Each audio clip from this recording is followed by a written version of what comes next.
क्या आप लोग जानते हैं कि हिंदू धर्म को सनातन धर्म क्यों कहा गया है और हिंदू धर्म की प्राचीनता और महानता का सबसे बड़ा उदाहरण ऋग्वेद को क्यों कहा गया है? अगर नहीं तो डोंट वरी, आज की इस वीडियो में मैं आपको कुछ ऐसे ही फैक्ट्स के बारे में बताऊंगा जो कि हमारे हिंदू धर्म में है, जिसे सुनकर आपको बहुत गर्व होगा कि हम हिंदू हैं। लेकिन वैसे भी हमें हिंदू होने पे बहुत गर्व है, लेकिन इस वीडियो को देखने के बाद आपको हिंदू धर्म के बारे में पूरी जानकारी मिल जाएगी। और अगर ये जानकारी आप अपने दोस्तों से शेयर करेंगे तो वह लोग भी अपने हिंदू धर्म के लिए और भी ज्यादा जागरूक होंगे। तो चलिए जल्दी वीडियो को स्टार्ट करते हैं। लेकिन अगर जो आपने अभी तक हमारे चैनल को सब्सक्राइब नहीं किया है तो आप हमारे चैनल को सबसे पहले सब्सक्राइब कर लीजिए और मोर नोटिफिकेशन के लिए आप हमारे बेल आइकन को भी जरूर प्रेस कर दीजिए। तो वीडियो स्टार्ट करने से पहले मेरा intro. Hi friends, I am fact Baba and you are watching fact with. Fact number 1, Hindu धर्म को संसार का सबसे पुराना धर्म कहा जाता है। यही कारण है कि इसे सनातन धर्म भी कहा गया है। सनातन यानी जो सदा से रहा हो। सदा से रहने का मतलब यह है कि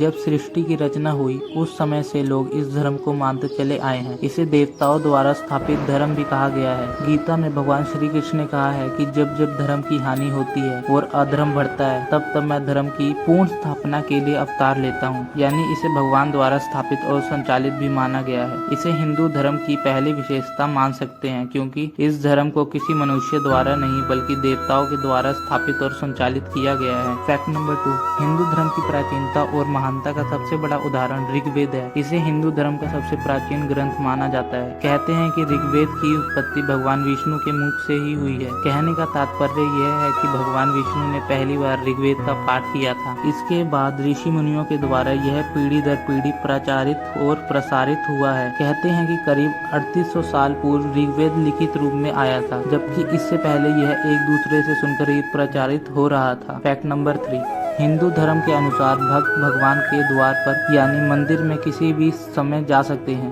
भगवान का ध्यान पूजन करने के लिए कोई समय का बंधन नहीं है। भक्त को जब समय मिले तभी वह अपनी आराध्य की उपासना कर सकता है, क्योंकि हिंदू धर्म की मान्यता है कि ईश्वर कण कण में और हर क्षण में हर स्थान पर मौजूद है। फैक्ट नंबर 4, स्त्री पुरुष समानता का भाव जैसे हिंदू धर्म में प्रकट होता है वैसा किसी अन्य धर्म में नहीं। इसका प्रमाण भगवान शिव का यह आराधनीय रूप है, जिसमें शिव के आधे अंग में देवी आदिशक्ति का वास माना गया है। इसी स्वरूप को आधार मानकर हिंदू धर्म में जीवन संगिनी को अर्धांगिनी भी कहा गया है। फैक्ट नंबर 5, हिंदू धर्म उल्लास और आनंद का धर्म है। इसमें कभी और किसी के लिए भी शोक मनाने की बात नहीं है। यही वजह है कि हिंदू धर्म में राम कृष्ण के जन्म दिवस को उल्लास पूर्वक मनाया जाता है, लेकिन उनके शरीर त्याग की तिथि तक का कहीं जिक्र नहीं मिलता है। कहीं कुछ जिक्र भी है तो गौण है, क्योंकि हिंदू धर्म कहता है कि राम और श्री कृष्ण ने भले ही शरीर त्याग दिए, लेकिन वह सदा श्रद्धा हमारे बीच उसी रूप में मौजूद है जिसे हम भक्ति भाव से महसूस कर सकते हैं। यानी हिंदू धर्म में शोक का कोई स्थान नहीं है। फैक्ट नंबर 6, इस धर्म में अध्यात्म और संन्यास के साथ ही धनार्जन को भी खूब महत्व दिया गया है। यानी ऐसा नहीं है कि आप अध्यात्म के लिए घर द्वार छोड़कर सन्यासी बन जाएं, बल्कि यह धर्म कहता है कि हर चीज का एक समय निर्धारित है। युवावस्था में आप देवी लक्ष्मी और कुबेर को प्रसन्न कीजिए, यानी धर्म पूर्वक खूब धन कमाइए। गरीबी में जीना भी पाप कहा गया है, क्योंकि मनुष्य अभाव में होने पर गलत काम कर सकता है और पाप का भागी भी हो सकता है। इसलिए कहा गया है कि धन कमाओ और पाप से बचो, लेकिन युवावस्था ढलते ही मोह माया को त्याग कर अध्यात्म और संन्यास की राह पर चल पड़ो। फैक्ट नंबर 7, हिंदू धर्म में चल और अचल दोनों तरह के देवताओं का जिक्र कहा गया है। अचल देवता है मूर्ति रूप में विराजमान देवता, जिन्हें आप मंदिरों और घरों में पूजा स्थल पर देखते हैं, जबकि चल देवता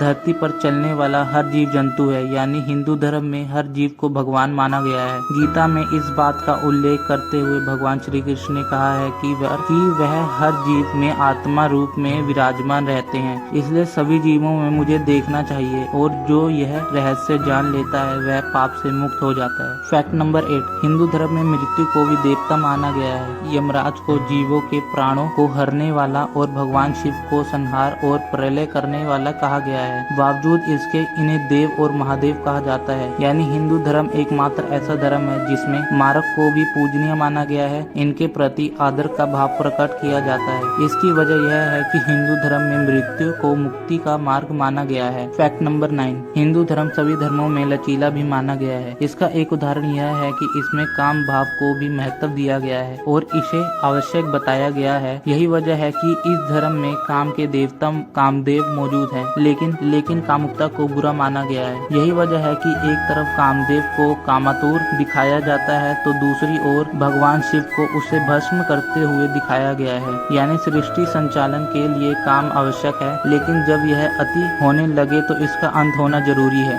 दोस्तों, आज की वीडियो का हमारा आखिरी फैक्ट नंबर 10, हिंदू धर्म ही एकमात्र ऐसा धर्म है जिसमें 33 करोड़ देवी देवताओं का जिक्र किया गया है। अन्य किसी भी धर्म में इतनी बड़ी संख्या में देवी देवताओं का जिक्र नहीं है। तो आई होप गाइस आपको वीडियो अच्छा लगा होगा। आपकी इस वीडियो के बारे में क्या राय है कमेंट सेक्शन में जरूर बताइएगा। आई होप गाइस इन सारे फैक्ट्स को सुनकर आपको गर्व हुआ होगा कि हम एक हिंदू हैं। तो ऐसी अमेजिंग फैक्ट्स वीडियो के लिए आप हमारे चैनल को सब्सक्राइब करें। Thanks for watching fact Vij.